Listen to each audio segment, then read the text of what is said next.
신년 특별 새벽기도의 넷째 날 기도의 자리로 나오신 여러분을 환영합니다. 우리 이런 소망을 품고 함께 찬양의 자리로 나아갑시다. 낙심 가운데 주님의 위로하심이, 두려움 가운데 승리의 함성이 넘치는 은혜의 시간 되기를 소망하며 함께 찬양합시다.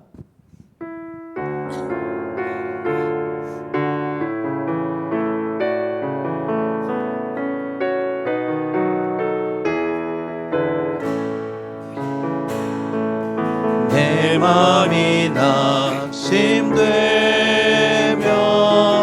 근심에 눌릴 때 주께서 내게 오사 위로해 주시네.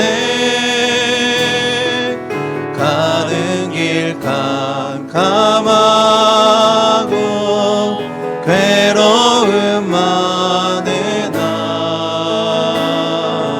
주께서 함께하며 내 짐을 지시네. 내 맘이 낙심되며 근심에 눌릴 때 주께서 내게 오사 위로해 주시네. 가는 길 캄캄하고 괴로움 많으나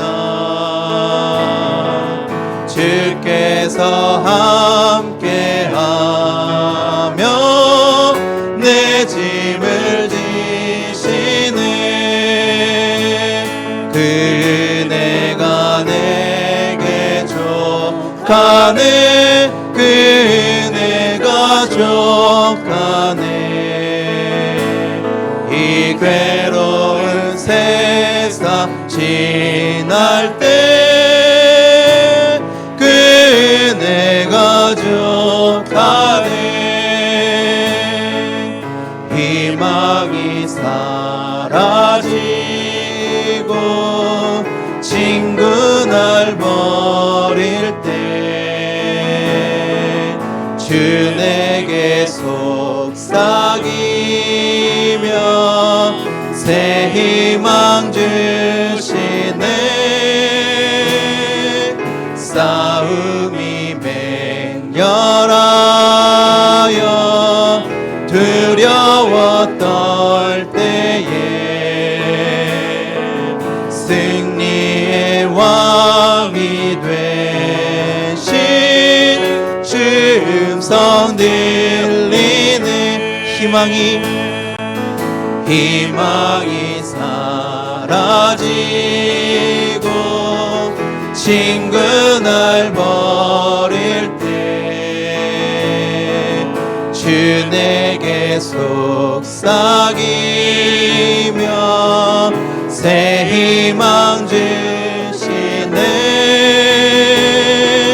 싸움이 맹렬하여 두려워 떨 때에 승리의 왕이 되신 주 음성 들리네. 그 은혜가 내게 족하네. 그 은혜가 족하네.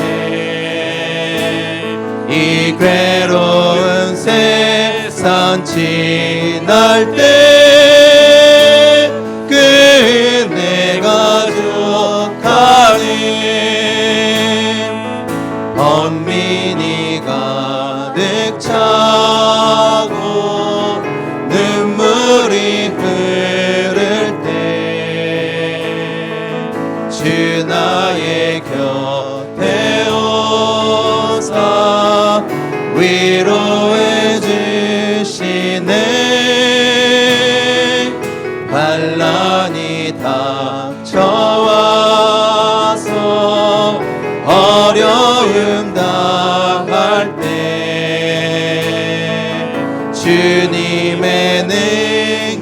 입어 원수를 이기네. 번민이 가득 차고 눈물이 흐를 때 주 나의 곁에 오사 위로해 주시네. 환난이 닥쳐와서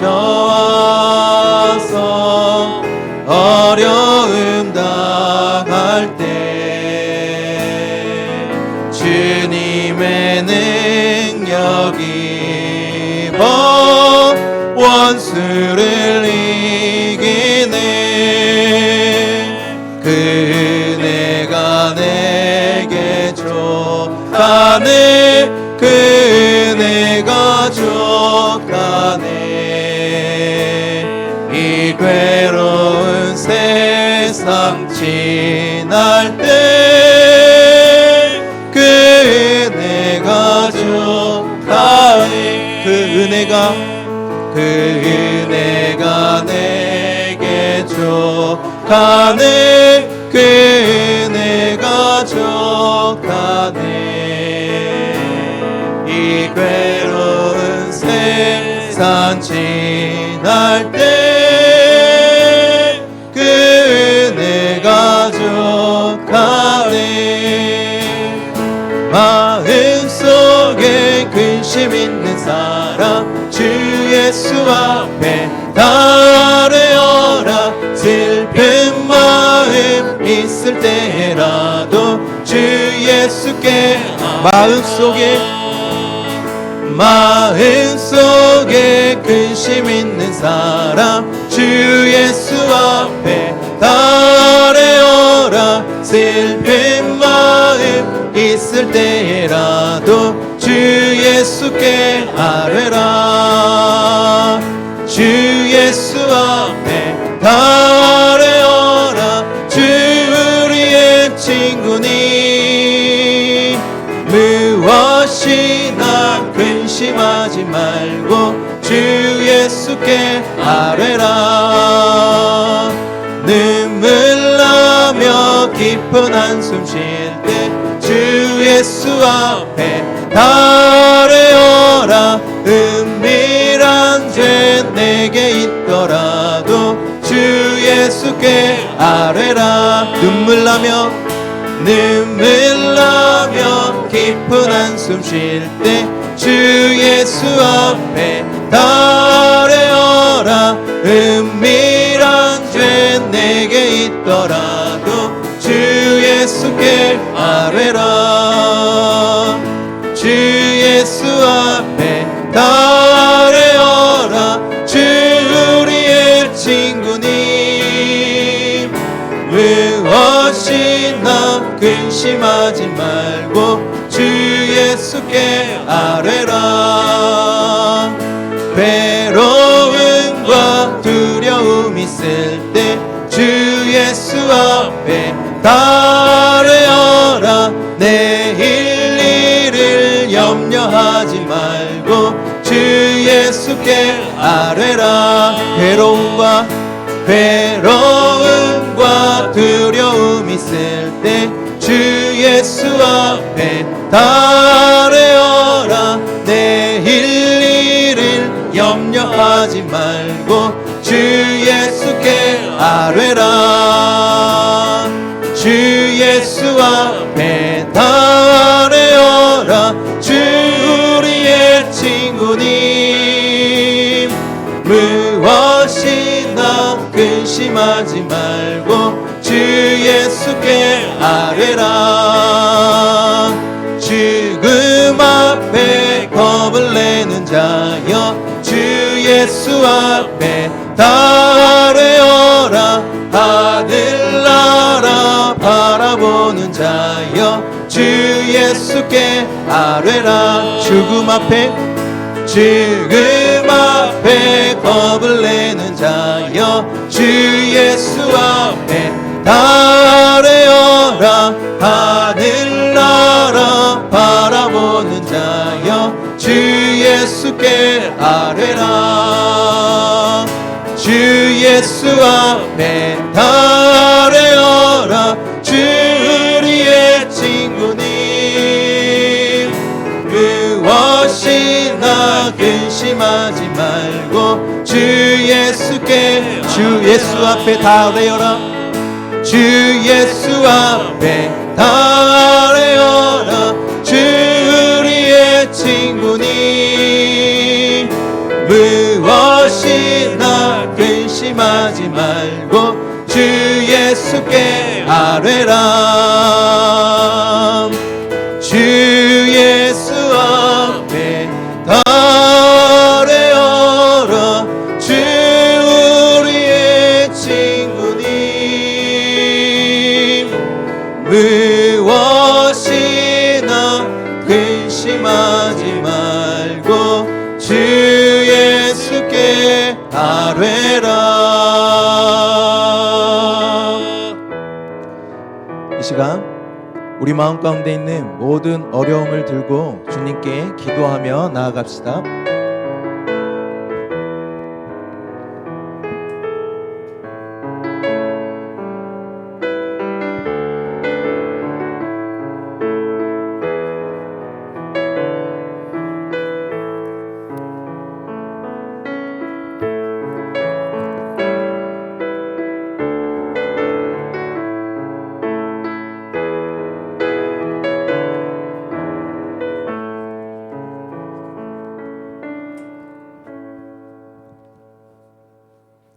우리의 모든 삶이 되시는 여호와 하나님 아버지의 주님의 이름을 찬양합니다. 이 시간 피곤한 육신보다 주님을 사모하는 마음으로 다시 새벽으로 다시 무릎으로 불러주시는 주님의 은혜 감사드립니다. 이 시간 우리 안에 숨겨진 교만과 악함과 상처투성인 모습들을 주님 앞에 내려놓습니다. 말로 다하지 못하는 탄식까지도 성령님께서 친히 중보하여 주셔서 우리의 사람이 거룩한 새 사람으로 변화되는 은혜를 허락하여 주옵소서. 주님 상봉교회를 기억하여 주옵소서.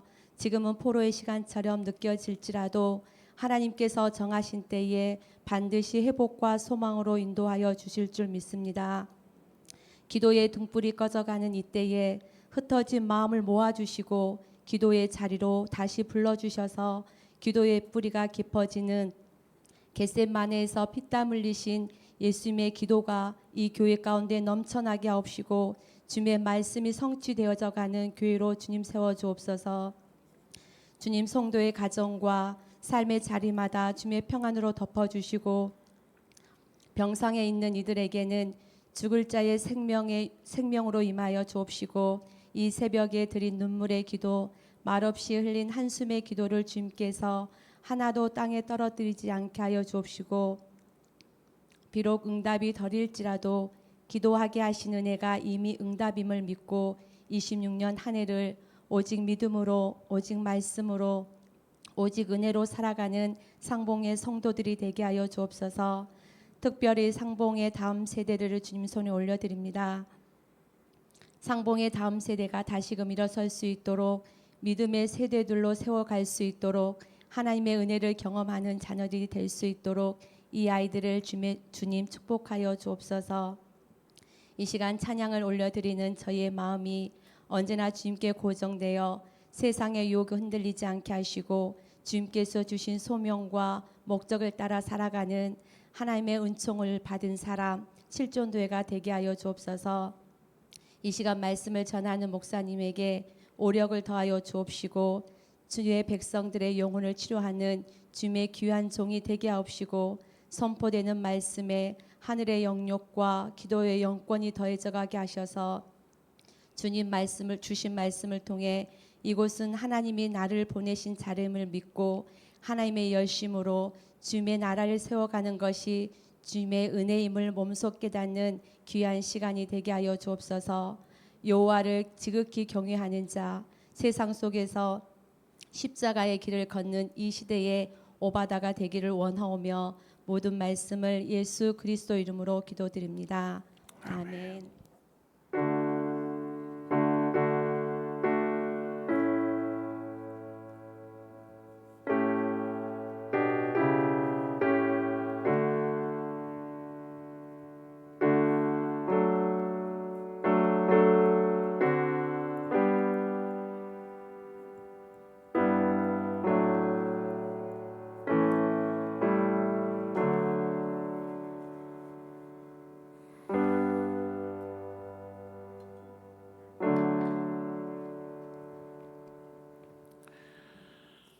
신년 특별 새벽 기도회 네 번째 날 하나님이 우리에게 주시는 말씀입니다.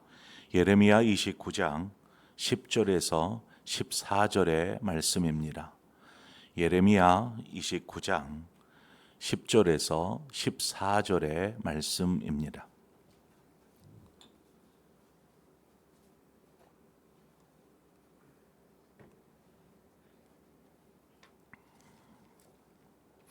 우리 한 절씩 교독해서 보겠습니다. 예레미야 29장 10절입니다. 여호와께서 이와 같이 말씀하시니라. 바벨론에서 70년이 차면 내가 너희를 돌보고 나의 선한 말을 너희에게 성취하여 너희를 이곳으로 돌아오게 하리라.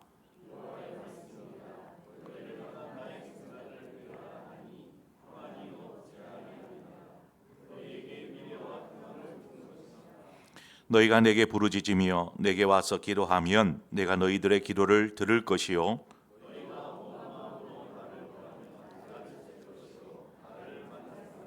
함께 읽습니다. 이것은 여호와의 말씀이니라. 나는 너희를 만날 것이며 너희를 포로된 중에서 다시 돌아오게 하되 내가 쫓아 보내었던 나라들과 모든 곳에서 모아 사로잡혀 떠났던 그곳으로 돌아오게 하리라. 이것은 여호와의 말씀이니라. 아멘. 이 시간에 우리 7전도에 하나님 찬양하도록 하겠습니다.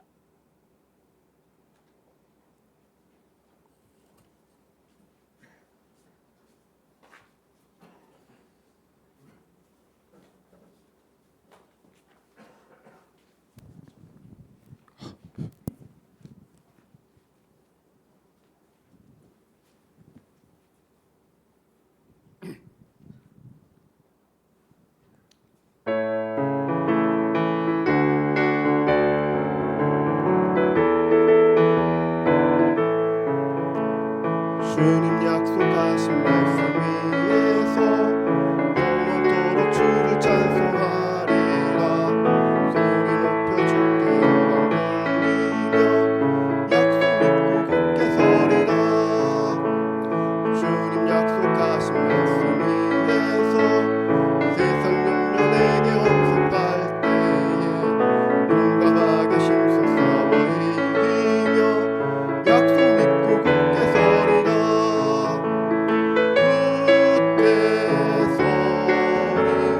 영원하신 말씀 위에 굳게 서리.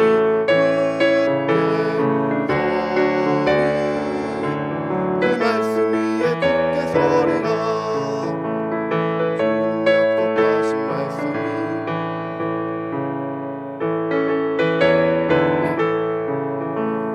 주님 약속하신 말씀 위에서 영원하신 주의 사랑이 믿고 성령으로 힘써 싸워 이기며 약속 믿고 굳게 서리라.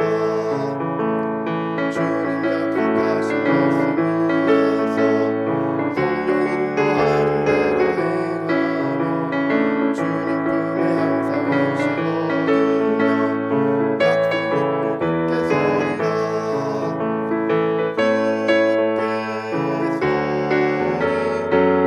영원하신 말씀 위에 굳게 서리. 그 말씀 위에 굳게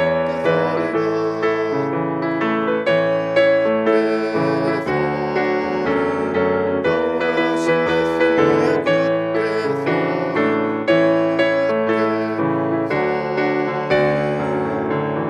그 말씀 위에 굳게 서리라.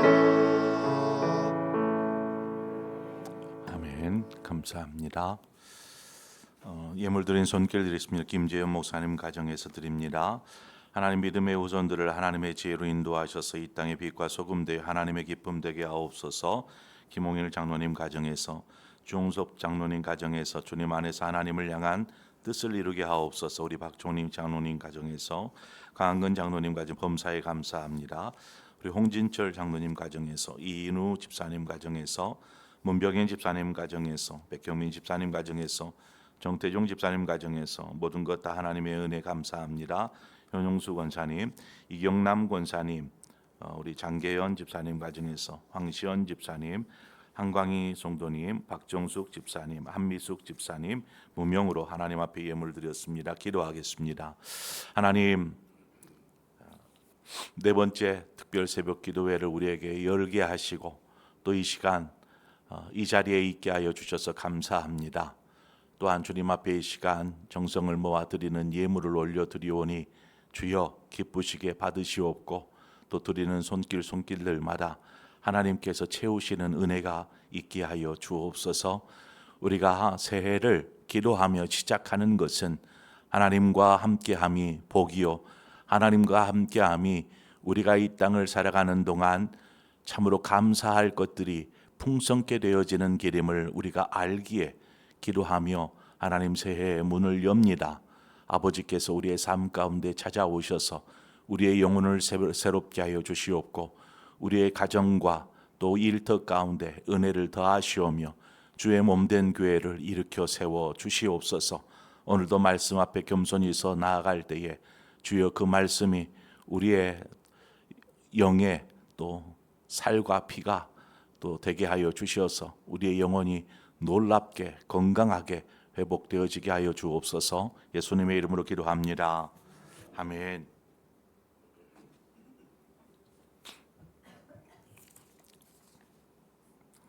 여러분, 하나님은 복의 근원이십니다. 믿습니까? 하나님은 복의 근원이신데 왜 그 근원 되신 하나님을 믿는 하나님의 자녀들이 고난과 고통과 어려움을 당하는 걸까요? 복의 근원 되신 하나님을 믿는 자녀들이 왜 고난을 당합니까? 하나님을 믿는 자녀가 왜 순교를 당합니까? 여러분 이해가 되십니까? 하나님을 믿으면 복의 근원 되신 하나님께서 지키시고 인도하시고 함께 하시고 형통케 하시고 그렇게 해야 되는 것 아닙니까? 오늘 시간 말씀을 통해서 이 말에 대한 의미가 무엇인가를 좀 함께 우리가 묵상하고 나누었으면 좋겠습니다. 오늘 본문 에레미야 29장에 나오는 이 내용들의 배경을 먼저 우리가 살펴볼 필요가 있는데 지금 이때가 언제냐면 남유다의 마지막 왕인 시드기야가 통치하고 있을 때입니다. 시드기야가 통치할 때 여전히 남유다, 이스라엘은 존재했습니다. 이 시드기야 이후로 완전히 이름도 사라진 멸망하게 되지요. 그러나 멸망은 이미 시작되었습니다. 시드기야 앞서 여호야김 왕이 통치할 때 바벨론이 남유다를 침공해 옵니다. 첫 번째로 공격해 오는데 이때에 예루살렘을 제외한 모든 남유다의 전역이 바벨론의 함락 손에 넘어갑니다. 이제 예루살렘만 남은 거예요. 그래서 여호야김 왕이 바벨론에게 항복 선언을 합니다. 우리가 항복하겠습니다. 그리고 이제 바벨론이 물러나는 조건으로 우리가 당신들에게 조공을 드리겠습니다. 힘에 버겁도록 조공을 드리겠습니다. 더불어서 이 바벨론이 그러면 너희 왕족의 자녀들, 귀족의 자녀들 우리가 볼모로 데려가겠다, 인질로 데려가겠다 해가지고 데려갑니다. 이것이 바벨론의 1차 공격이었습니다. 그렇게 이제 매년 조공을 한다고 조공을 줘야 되니까 이스라엘 백성들 가난하고 부유하고 없이 다 긁어 모읍니다. 그래가지고 조공을 주고 또 그 다음 해가 되면 또 다 긁어. 그러니까 어떻게 보면 이 조공 속에는 이 이스라엘 백성들의 피가 섞여 있는 것이죠. 고통이 섞여 있는 것입니다. 그렇게 조공을 내다가 몇 년이 지나서 이 여호야김이 바벨론에게 종옥을 주지 않습니다. 너무 힘드니까. 그래 다른 나라 애굽을 의지하려고 합니다. 우리가 지금 저 바벨론 때문에 너무 힘들으니까 당신들이 우리를 좀 도와주시지 않겠냐 하면서 조공을 내지 않습니다. 배반을 꾀하는데 무슨 영문인지 이렇게 배반을 꾀하다가 여호야김 왕이 죽습니다. 뭐 살해된 것도 아니고 그냥 이렇게 죽습니다. 그래서 그의 아들인 여호야긴이 여호야김을 이어서 왕이 됩니다. 그런데 아버지 때에 조공도 안 주고 배반을 하는 상황이잖아요. 바벨론이 이것을 알았어요. 그래서 바벨론이 2차 침공을 해옵니다. 이때에는 왕이 바뀌었어요. 여호야긴으로. 이제 침략을 해왔어요. 뭐 마가설 아무것도 없잖아요. 애굽이 도와주지도 않고 뭐 순식간에 공격을 당하는 곳이. 그렇게 공격해서 또 항복을 합니다. 뭐 할 수가 없잖아요. 그래서 이 여호야긴이 왕이 된 지 3개월 만에 3개월이 되지 않아서 바벨론에 의해서 이제 왕도 포로로 끌려가고 왕족들, 귀족들, 뭐 이스라엘에 있는 기술자라는 기술자들은 모조리 다 포로로 잡혀갑니다. 끌려가죠. 그리고 이제 바벨론이 어떻게 하냐면 허수아비처럼 자기 말 잘 들을 사람을 왕으로 세워놓습니다. 그게 누구냐면 이스라엘의 마지막 왕 시드기야입니다. 후에 다시 또 세 번째 침공을 해와서 남유다는 완전히 이제 멸망을 당하게 되지요. 오늘 본문의 상황은 2차 침공이 있고 난 이후에 왕과 왕족들, 귀족들, 뭐 기술자들 이 모두를 다 포로로 이 바벨론으로 끌려가는 그러한 상황. 그래서 그러한 상황에 29장 1절을 보면 알 수 있듯이 포로로 끌려가는 이들에게 하나님의 뜻을 전달하는 예레미야의 편지가 바로 29장입니다. 자, 그러면 예레미야가 하나님의 뜻을 편지를 통해서 이들에게 전달을 하는데 어떤 내용일까? 보면은 그렇습니다. 70년을 채우기까지 바벨론에서 너희들이 포로의 삶을 살게 될 것이다 라는 것과 그 포로의 삶을 살게 될 너희들이 그 포로에 된 곳에서 땅을 일구고 집을 짓고 또 일도 하고 가정도 이루고 이렇게 살아라 하는 내용이 이 편지의 내용입니다. 포로로 끌려가고 있는 이들이 어떤 생각을 할까요? 왜 이런 일이 우리에게 일어났나? 왜 나에게 이런 일이 일어났을까? 하나님 정말 살아계시는가? 하나님의 뜻이 무엇인가? 이러한 생각, 이러한 깊은 고민과 갈등들이 이들 안에 있지 않았겠습니까? 그런데 그때의 거짓 선지자들, 이 거짓 선지자들이 뭐라고 사람들에게 이야기하냐면 염려하지 마라. 우리가 믿는 하나님께서 하나님의 백성된 우리를 돌보시고 곧 돌아오게 하실 것이다. 이 말을 합니다. 들어보면 그렇잖아요. 얼마나 희망찬 메시지입니까? 희망찬 메시지.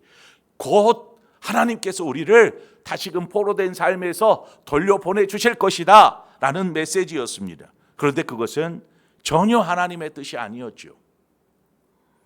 만약 거짓 선지자들의 말을 이들이 그래 하나님이 뭐 얼마 있지 않다가 다시금 고국으로 돌아오게 할 거야 라고 생각하였다라면, 그것을 믿었다라면 이들이 포로된 곳에서 얼마나 열의를 가지고 포로 생활을 했겠습니까? 뭐 얼마 있다가 돌아갈 건데 그냥 뭐 빈둥빈둥 거리지 않겠습니까? 그러나 시간이 지나도 아무런 변화가 없어요. 몇 달, 몇 년, 10년, 20년, 30년, 50년이 지나도 돌아갈 그러한 소망이 보이지 않아요. 이럴 때에 이들이 무엇을 느끼겠습니까? 회복될 줄을 굳게 믿고 있었다가 시간이 지나도 수개월이 지나도 전혀 수년이 지나도 아무런 변화가 없을 때 이들은 완전히 소망을 상실할 것입니다. 믿음도 완전히 상실해 버릴 것입니다. 그래서 오늘 본문에 하나님께서 에레미야를 통해서 분명하게 이들에게 말씀하십니다. 10절에 보니까 여호와께서 이와 같이 말씀하시니라. 여호와께서 말씀하시니라. 바벨론에서 70년이 차면 내가 너희를 돌보고 나의 선한 말을 너희에게 성취하여 너희를 이곳으로 돌아오게 하리라. 여기에서 분명히 말씀하시죠. 너희들이 포로된 삶을 70년 동안 살게 될 것이다 라는 것입니다. 곧 돌아오는 것이 아니라 70년이다 라는 것입니다.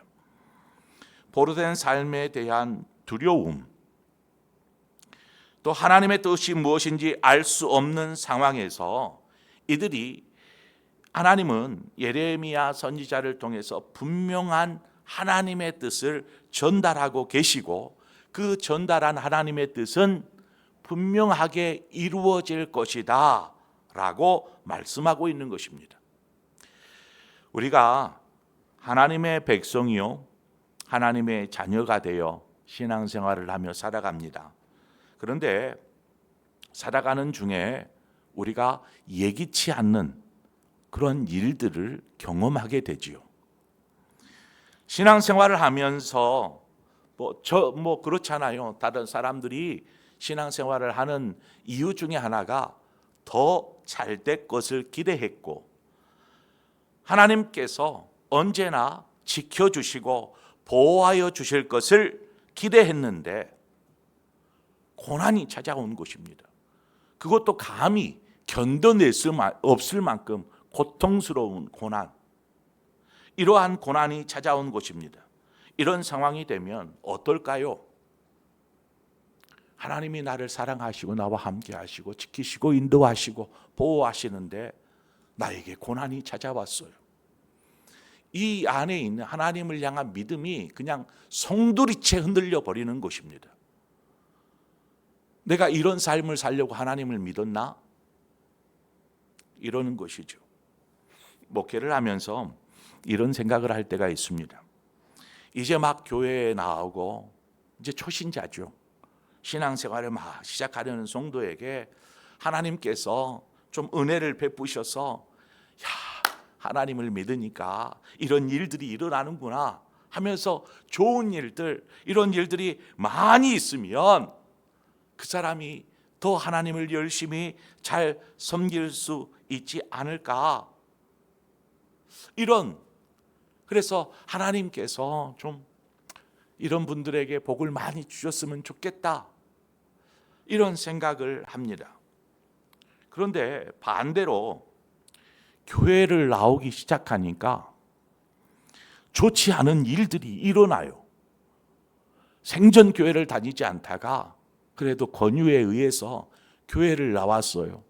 이제 신앙생활을 시작하는데 좋지 않은 일들이 막 벌어지기 시작하는 거예요. 집안에 우환이 있는 것처럼 또 뭔가 하고 있는 일들이 또 어그러지고 잘못되고 하는 이러한 일들이 일어나요. 아니 괜히 교회 가니까 하던 일도 잘 안 되고 이런 일들이 계속 생겨나는 것은 아닌가 하는 마음에 교회를 나오지 않으면 어떻게 합니까? 어떻게 합니까? 목회를 하다가 막 이런 생각들을 할 때가 있어요. 그래서 이제 그런 분들에게 또 권면합니다. 하나님께서 도와주실 것입니다. 하나님께서 도와주실 것입니다. 염려하지 말고 기도하십시오. 여러분, 성경을 보면 성경 안에 있는 내용, 신앙을 가지면, 하나님을 믿으면 모든 것이 잘 될 것이다. 성경은 그렇게 우리에게 가르쳐 주지 않습니다. 그런데 우리는 그렇게 믿고 또 그렇게 말합니다. 하나님 믿으면 잘 될 거예요, 복 받을 거예요 라고 그렇게 말합니다. 그보다 여러분, 신앙은 믿음의 그 연단을 통하여서 다듬어진다, 이런 내용이 성경에는 줄을 이룹니다. 여러분, 비 온 뒤에 땅이 굳어진다라는 속담이 있지 않습니까? 비가 온 뒤에 이제 땅이 단단하게 굳어지는 것입니다. 그 속담처럼 하나님은 고난을 통해서, 연단을 통해서 우리의 신앙을 성숙시키시고 고난을 통해서 우리의 신앙을 때론 회복시키십니다.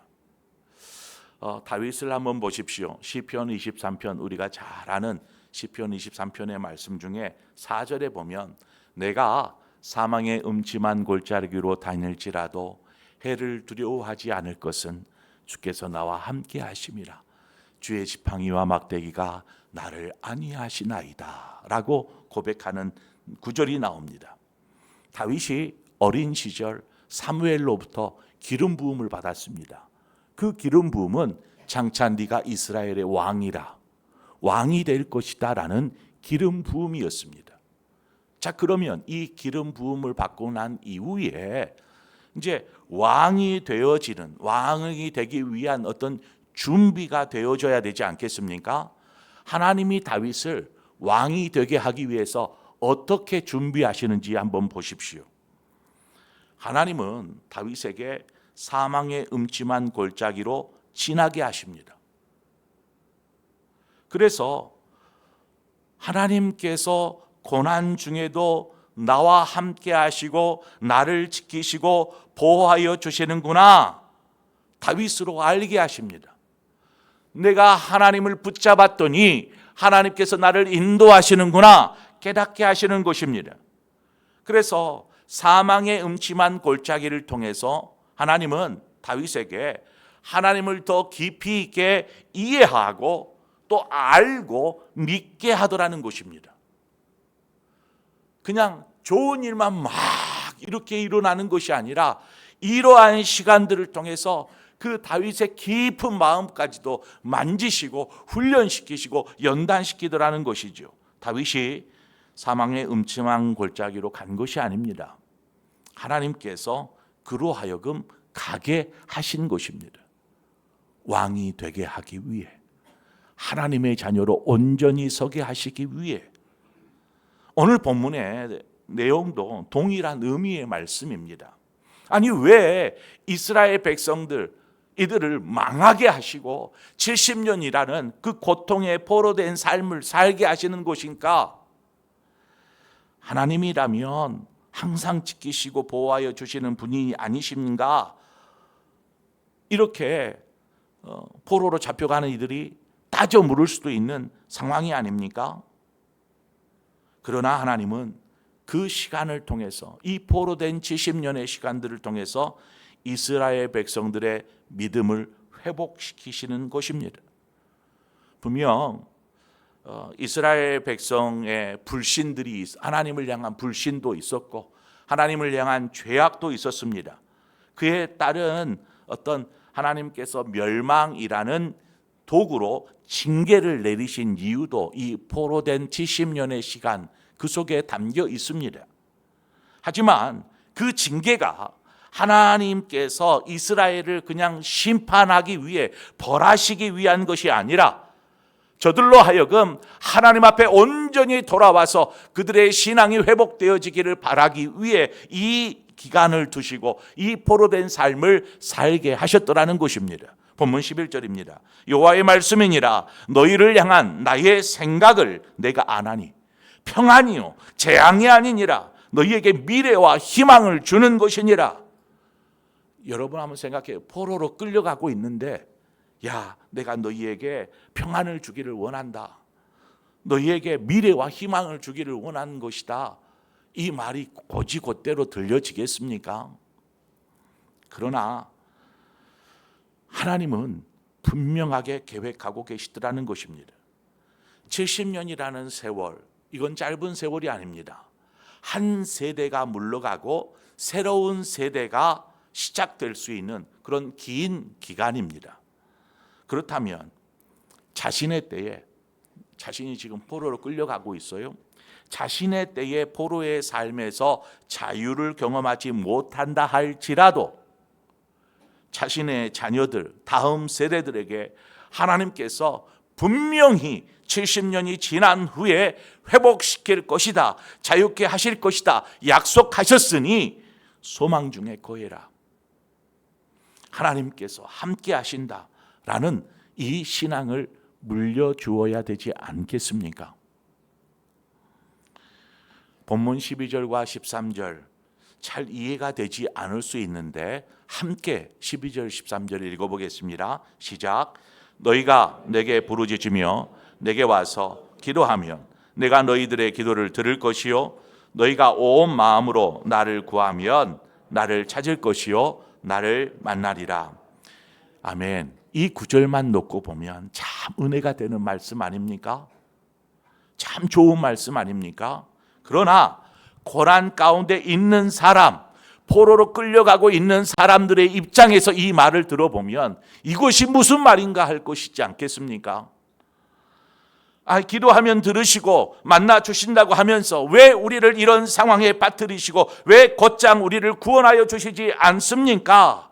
라고 이야기할 수 있는 구절인 것입니다. 이 구절의 의미, 이 구절을 하나님께서 말씀하신 의미가 무엇이겠습니까? 그것은 하나님과의 관계의 회복입니다. 하나님과의 관계가 회복되어지니까 하나님 하고 부르면 하나님이 응답하시고 하나님 어디 계세요? 찾으면 하나님이 만나 주시는 것, 이것은 관계가 회복되었을 때의 일인 것이죠. 지금 당장 내 삶에 고통이 있으니까 빨리 고통에서 해방시켜 주시고 이것이 아니더라는 것입니다. 하나님께서는 내가 너를 만나기를 원한다. 네가 나를 신뢰하기를 원한다. 이 관계의 회복을 원하시는 것입니다. 그 고난이 자신의 잘못 때문인지 어떤지는 알 수 없지만 하나님께서 그 고난을 통해서 이 관계를 회복시키시고자 하신다라는 사실입니다. 그것을 나타내는 구절이 12절과 13절입니다. 당장 포로된 삶을 사는 이들에게는 빨리 포로에서 벗어나는 것, 풀려나는 것이 가장 중요한 일일 것입니다. 그렇잖아요. 우리가 어떤 문제를 갖고 있다면 빨리 이 문제에서 자유케 되어지는 것이 가장 우리가 해결할 문제이지 않습니까? 그렇지만 하나님께서는 이 포로된 삶 자체가 중요한 것이 아닙니다. 우리가 안고 있는 삶의 문제, 이것이 중요한 것이 아닙니다. 하나님에게 있어서는 그 문제 속에서, 그 상황 속에서 하나님과의 관계를 회복하는 것이 하나님에게 있어서는 가장 중요한 일이다라는 것입니다. 하나님의 뜻은 70년이 지나면 성취될 것입니다. 하나님의 때가 되면 우리는 그 삶의 문제로부터 분명히 벗어나게 될 것입니다. 자, 그때까지 하나님이 원하시는 것이 무엇일까요? 70년이 될 때까지 하나님이 원하시는 것, 내 삶의 문제가 다 해결되어질 때까지 하나님이 원하시는 것은 무엇일까요? 나와 관계를 회복하자. 그러면 내가 너희의 기도를 들을 것이고 너희를 만나줄 것이다. 하나님, 이 고달픈 시간이 너무나 힘들어요. 그래, 네 마음 안다. 내가 너 위로해 줄게. 격려해 줄게. 은혜를 베풀어 줄게. 이것이 문제로부터 자유케 되는 것은 아닙니다. 여전히 삶의 문제로 버거운 상황이지만 하나님께서 우리의 영혼을 만져주시고 우리의 삶의 주인이 되어주시고 그러면 때가 되면 이 모든 것들을 하나님이 회복시키신다라는 사실입니다. 여러분이 하는 기도가 당장 응답되지 않는다고 혹은 원치 않는 일들을 겪게 된다고 암담한 현실 속에서 내일이 보이지 않는다라고 하나님을 버리지 마십시오. 오히려 그런 때를 통해서 그 고난의 순간들을 통해서 하나님을 경험하고 만날 수 있는 기회로 삼으시기를 바랍니다. 이것이 바른 신앙입니다. 분명히 하나님은 그 모든 일로 우리의 신앙과 우리의 삶을 이전보다 더 나은 모습으로 성숙시키시고 또 아름답게 비춰가시고 이로 하나님과 더 깊은 사귐, 그 천국과 같은 누림을 누리게 하여 주실 줄 믿습니다. 그렇게 하나님을 섬기게 하시기 위해 하나님은 이러한 상황으로 우리를 이끌어 가시는 것이죠. 아무쪼록 2026년 한 해 모든 일들이 잘 되고 복되고 형통하고 하는 것도 좋지만 때로는 우리가 허덕임, 힘들고 눈물진 그런 고통의 순간을 만나거든. 아, 내가 하나님께 더 가까이 나아가야지, 하나님을 붙잡아야지, 기도해야지, 하나님 만나야지 하는 이러한 거룩한 결단들이 있을 때에 하나님께서 이전보다 더 아름다운 신앙과 삶의 모습으로 우리를 다듬으시고 변화시켜 갈 줄 믿습니다. 그런 복된 한 해를 사시는 저와 여러분 되시기를 주님의 이름으로 축원합니다. 아멘. 우리 함께 찬양하십시다.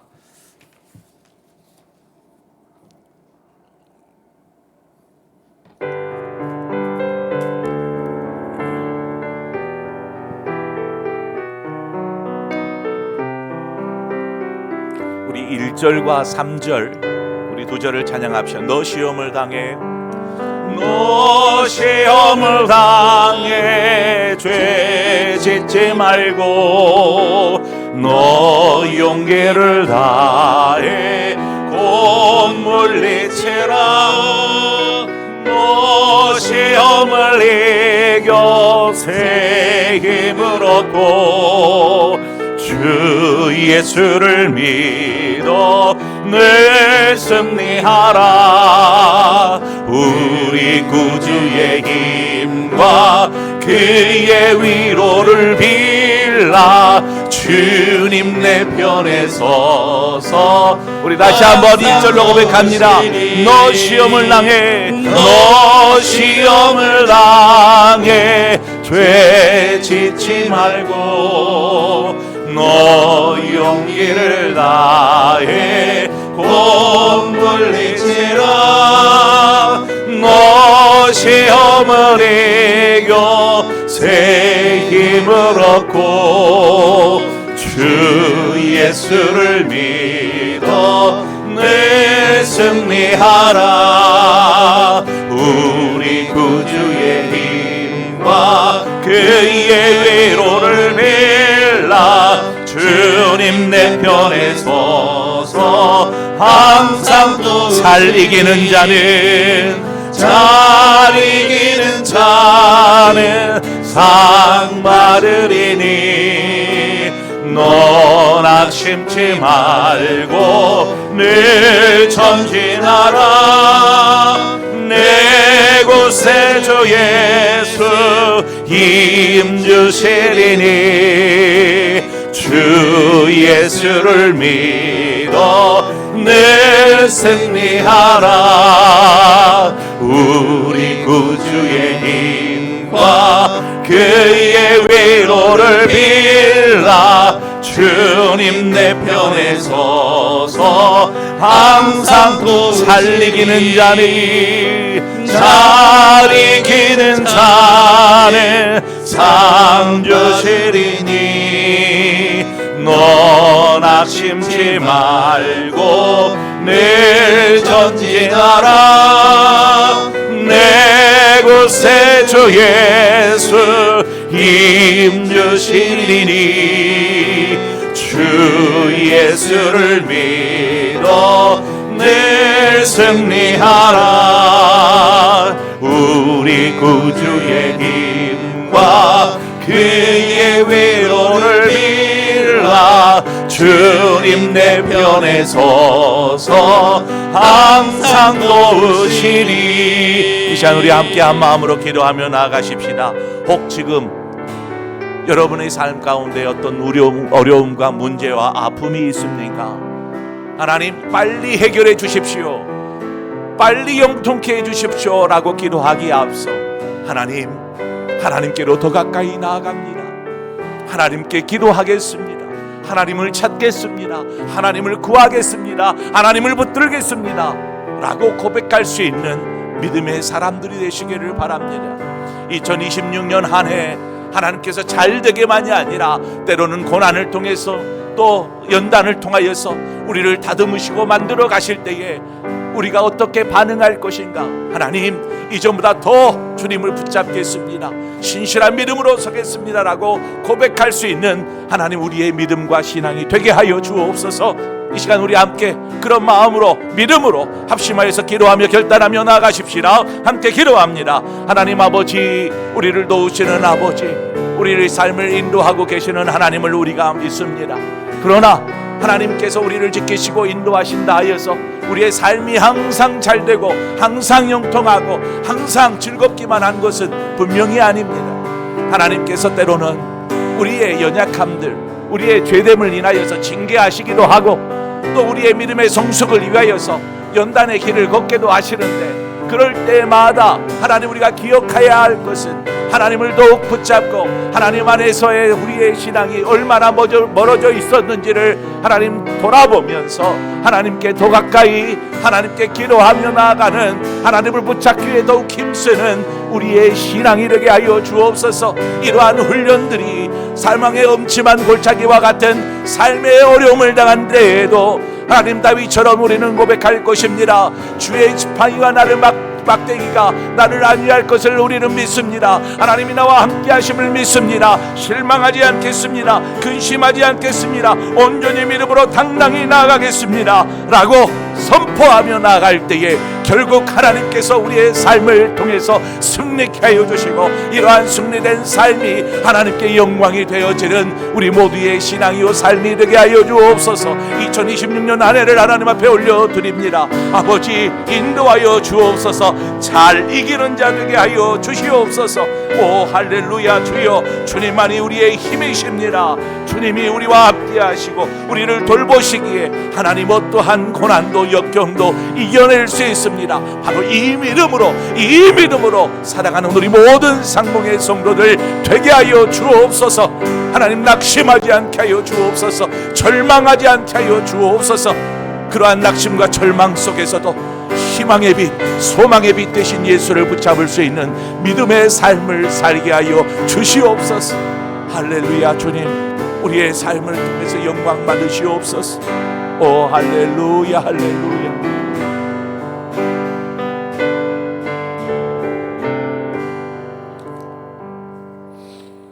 하나님 아버지, 신앙생활 하면서 참 많은 일들을 겪습니다. 우리 스스로 하나님의 말씀에 순종하지 아니하고 엉뚱한 길로 곁길로 가기도 하고, 또 때로는 하나님께서 우리를 보다 나은 하나님의 사람으로 세우시기 위해 연단하시기도 한데, 그럴 때마다 우리가 하나님을 더 바라게 하여 주옵소서. 하나님을 더욱 붙잡게 하여 주옵소서. 기도하게 하시고 하나님을 찾게 하여 주셔서 정말 우리의 신앙이 하나님과의 관계가 회복되어지므로 하나님, 고난과 역경과 연단의 시간들이 우리의 삶의 유익이 되게 하여 주시기를 원합니다. 그러기 위해서라도 우리가 믿음 안에 서게 하여 주시옵소서. 바로 그것이 축복된 삶인 줄 믿습니다. 하나님과 함께함이, 하나님을 가까이함이 내게 복이라 말씀하신 것처럼 늘 하나님과 동행하는 우리 모든 성도들의 삶이 되게 하여 주시옵소서. 이제는 우리 주 예수 그리스도의 구속의 은혜와 하나님 아버지의 그 크신 사랑하심과 성령의 교통하심이 주와 함께 정말 천국을 누리는 삶이 되어지기를 원하는, 그래서 때로는 고난도 역경도 주님과 함께함으로 능히 이겨내고 승리하기를 원하는 우리 사랑하는 모든 성도들 위해 영원토록 함께하여 주옵시기를 간절히 축원하옵나이다. 아멘.